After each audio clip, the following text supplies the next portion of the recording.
গেল ৫ আগস্ট সরকার পতনের মধ্য দিয়ে পরিবর্তন আসে দেশের প্রতিটি অঙ্গনেই। সেই ধারাবাহিকতায় বদলে যায় ক্রিকেট পাড়ার কর্তারাও। পাপন কমিটিকে সরিয়ে দায়িত্বে আসে ফারুক আহমেদের নেতৃত্বাধীন বোর্ড। যদিও দেশের ক্রিকেটকে এই নতুন কমিটি অন্য উচ্চতায় নিয়ে যাবেন বলে ক্রিকেট প্রেমীদের আশা ছিল, তবে বাস্তব চিত্র যেন বলছে ভিন্ন কথা। নতুন কমিটির এই ৯ মাসেই একদিকে যেমন বোর্ডের শীর্ষ ব্যক্তিদের নিয়ে উঠেছে নানা অভিযোগ, অন্যদিকে কমেছে দেশের ক্রিকেটের মান।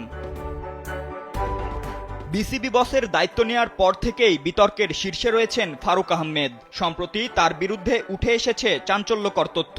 জানা গেছে বিসিবির অনুমোদন ছাড়াই নিজের নির্বাহী ক্ষমতায় সরিয়েছেন ১২০ কোটি টাকা। এমনই এক প্রতিবেদন প্রকাশ করেছে দেশের জাতীয় দৈনিক ইত্তেফাক।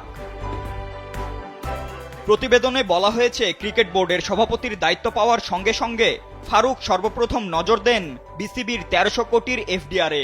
স্ট্যান্ডিং কমিটি বন্টনে কালক্ষেপণ করে নিজের নির্বাহী ক্ষমতা বলে প্রবলেম ব্যাংকে এফডিআর ট্রান্সফারের ব্যবস্থা করেন তিনি। এছাড়া যেই দুই ব্যাংকে টাকা ট্রান্সফার করা হয়েছে সেই দুই ব্যাংকের প্রথম অক্ষর ইংরেজি এম দিয়ে।